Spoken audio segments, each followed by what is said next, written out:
What is happening YouTube? It's Jacob here from the Rush Dimension, and it's been a hot damn minute since we did a deck profile on this channel. Been busy with work and a few other things, but we'll be getting right back into it for the next few weeks, and going into the holidays there'll be a lot of videos that we'll be posting. So for today I'll be bringing you my Despia deck profile, and I'll be giving you the ins and outs and how I feel about certain card choices, and then you guys can let me know what you think about it. So let's just hop straight into this one. Alright, so to start off with, we run 3 Alubas. Don't think you'll ever need to run this, so this is the best start of the deck. Some new support coming soon in the structure decks, and a few sets after that will make this card an extremely broken card to own. And glad I picked up all 3 secrets before the price spike. So definitely 3 Alubas.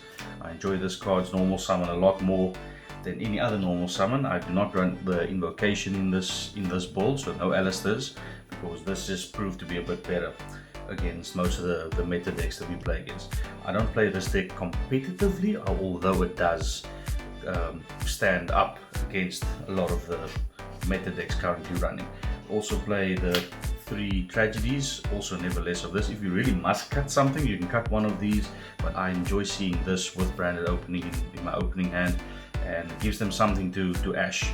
And if they don't ash, then they either don't have it or they just missed the best spot to ash. Also 2 dramaturgs, one of the biggest interruptions that you can have on the field. You can always proc this by yourself with the new fusion spell that allows you to fuse. If it hits the field, then this is allowed to negate the monster on the field. Unfortunately it targets, but at least it's a negate. And I run the 1 ad libitum and the 1 comedy. So I was in and out about which type of profile I would like to do for this build.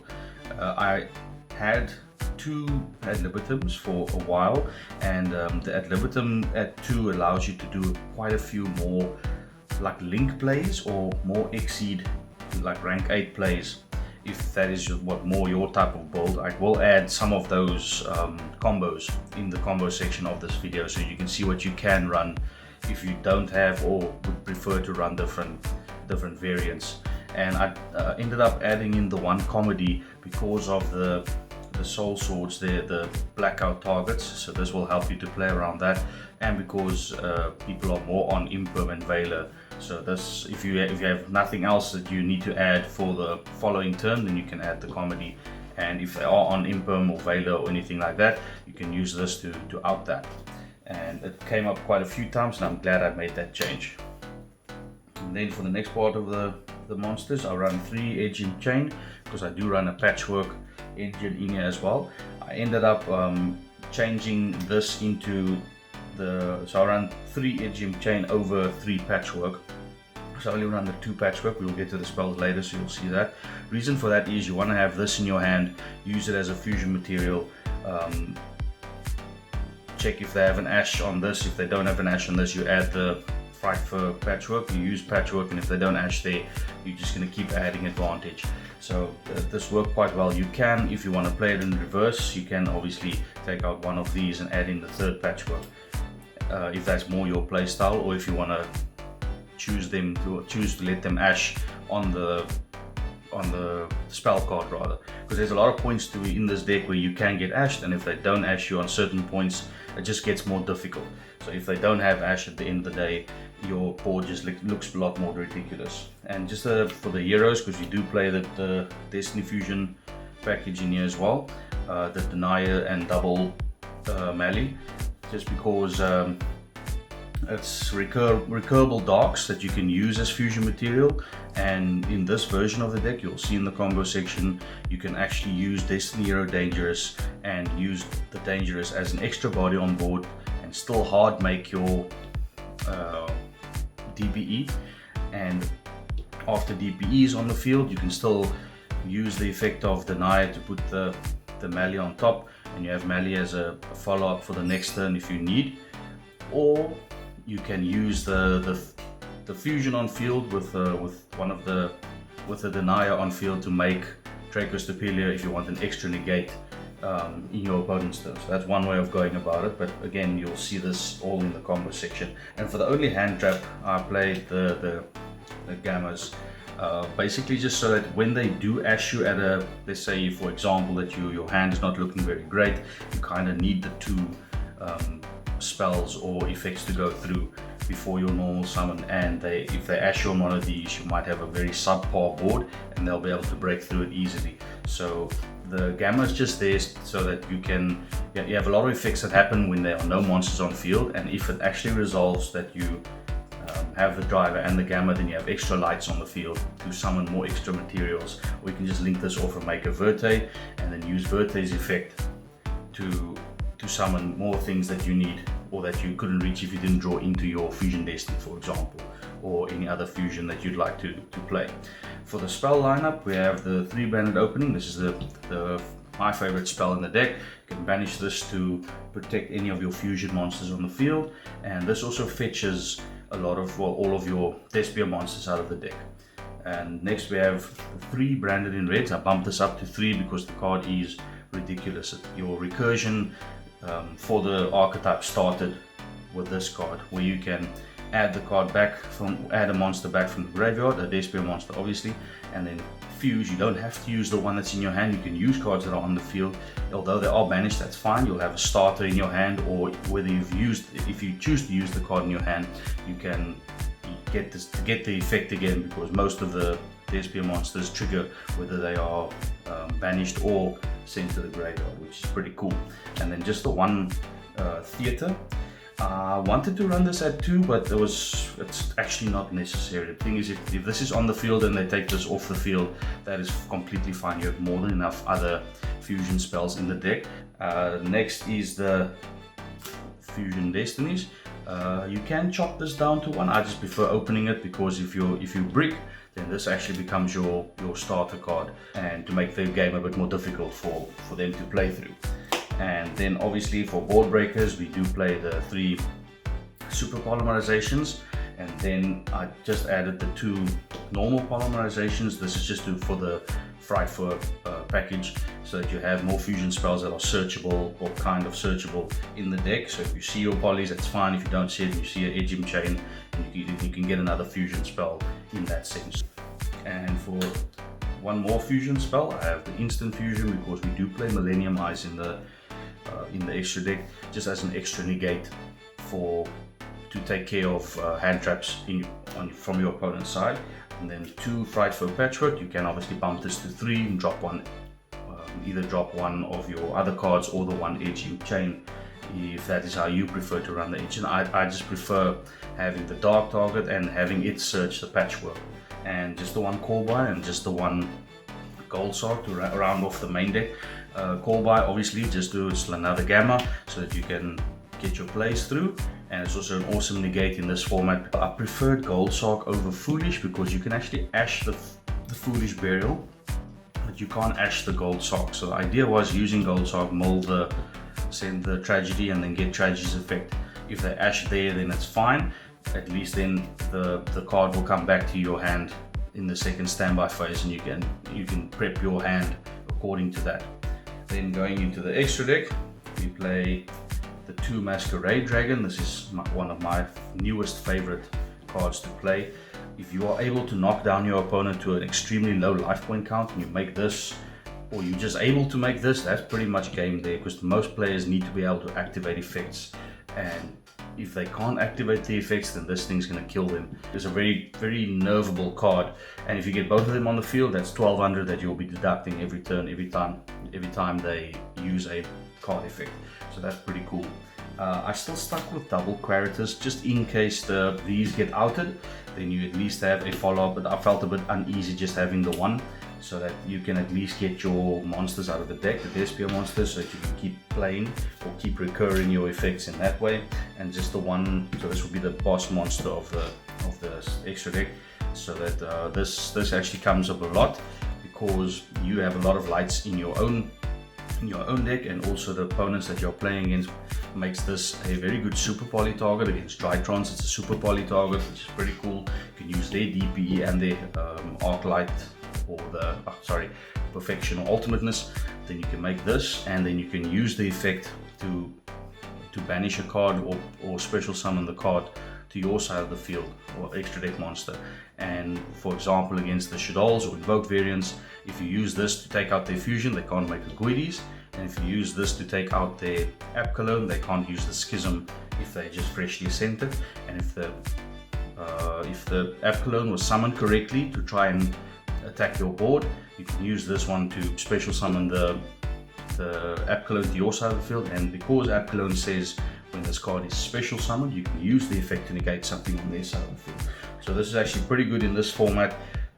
Really looking forward to the new cards that are coming out, but this is still brilliant. I still prefer playing the one Briskinian. And then for the Destiny Heroes, there's the one Destiny Hero Dangerous. This is specifically just there to get your combo started. If your hand is looking terrible, you can use Fusion Destiny if it is in your hand to try and get to this card. The sole purpose of this is because you can use a dark effect monster with a Destiny Hero. So you can use this to get your Despias out of the deck.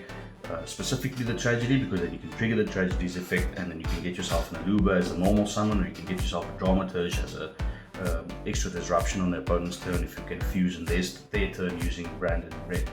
And then DPE, obviously, because this is the latest Dragoon with less bricks, I feel, and the popping effect of this card is just too ridiculous not to take advantage of. And just the super poly targets, we have the Favoritism. Yes, so what this does is it takes 3 dark monsters on the field. Unfortunately, it's on the field, but I mean super poly requires them to be. So if you summon this one, then you can actually negate a opponent's summon, like a special summon that would happen. So if they use something like Invocation not under Meltdown, then you can use this to negate the summon on their follow-up or something like that. So that's the only reason why this is in, and because I've been facing a lot of boards where there were multiple darks on the field. So then this was actually a second Draco's Despia, because I actually went up, I added in the one with the Millennium Eyes as the instant fusion target. This actually comes up a lot more now, because now you're ending your board with an additional fusion on the field with darks or anything else. So you can actually make this in your turn as a turn 1 board. Because you see a lot of fusions lately, I want to have the second copy of Draco's Despia in. I will find a space for a second one soon. I think maybe I might take out the Starving Venom for it, or the Favoritism for the second Draco's Despia. But like I said, that they all have their own reasons for being in the deck, and it's pretty cool. And then I obviously added in lastly I added in the Millennium Eyes as the instant fusion target, to be able to play through your opponent's hands, or hand trap, sorry, and having the extra fusion on board to make something like the Draco's Despia. And it is dark, which plays into the Starving Venom if you want to super poly something from your opponent, and also the Favoritism. And another thing is, if instant fusion checks to destroy this card at the end phase, you can banish your branded opening to keep this on the field in your opponent's turn as well, to help you have an extra negate on board. So that is it for the fusions. Exceeds is really small. I had one Lancelot and the one Dingirsu, and I also play the Sky Thunder. Reasons is basically the Dingirsu was just so that if you do have multiple level 8s on the field, like for example the Dramaturge can recur itself, as well as the Tax Dragon or the Masquerade Dragon can recur itself. So you have multiple 8s on the field a lot of the time, so you'd use them to make this if you want to try and get something off the field that is untargetable or undestroyable, and you can use this for that. And in a different case where you can't play through your opponent's board, you can make the Lancelot, and then because he has materials, then you can actually attack directly if they do try and activate something that's for mandatory or negated. And once you do hit directly, you can summon the Zeus on this.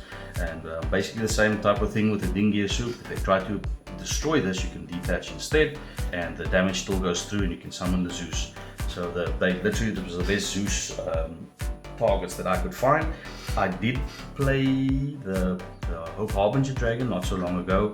Just ran into some roadblocks because it was a light, and I couldn't get into certain fusions because of it being light. So that was the only reason why I cut it out and play dark targets instead, so that my super polys are 90% of the time they are live and they can do the most damage going against an opponent. And that's it for the X-Seeds. And then just the one link is the Verta Anaconda. I also did play Linkaribo. You will see in the combo section I have a small piece there. And that is it for the main deck. Going into the side deck, I played the Floodgate Trap, Hand Traps, Lancia. I played the Scythe. Then the reason for this is Lancia obviously so no one can banish, and the Scythe just to get you, because you get into DPE quite easily, you can hard make it very easily in this deck. You can use have the Scythe set on your side and pop it in your opponent's turn to lock them out of the extra deck. Also Floodgate Hand Traps, using the Dolan Lock for a similar purpose.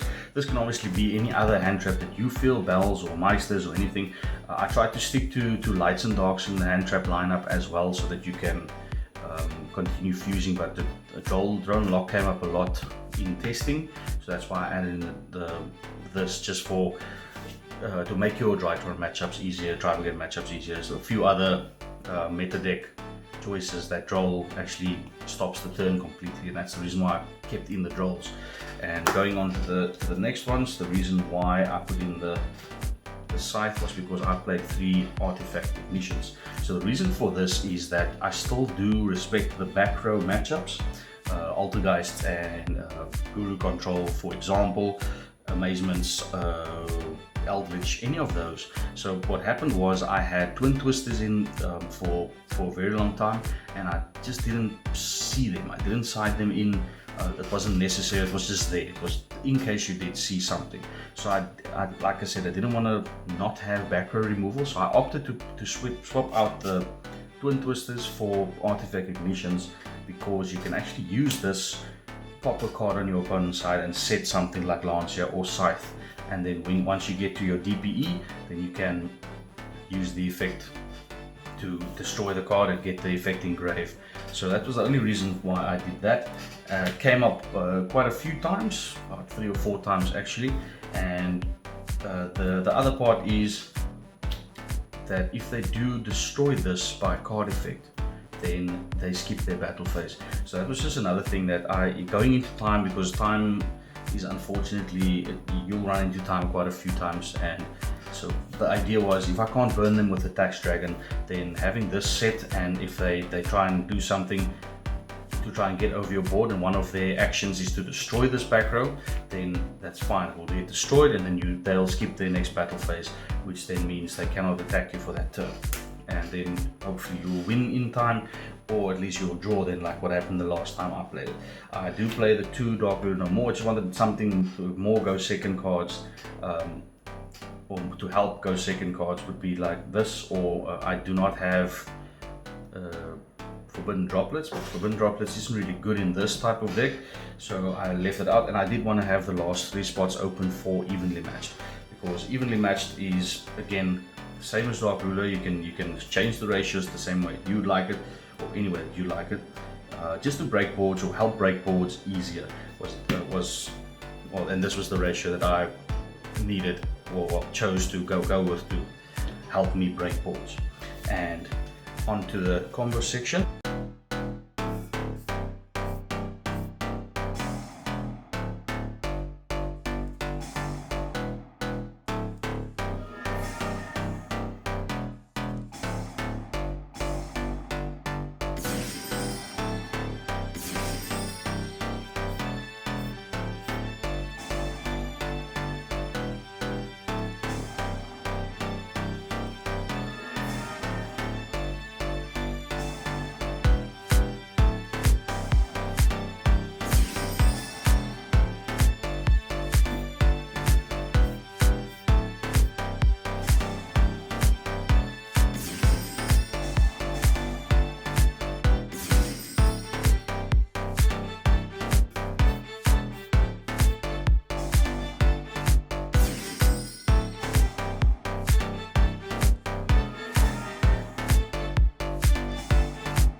like and subscribe. And thank you for watching if you made it to this far, and we will see you next time.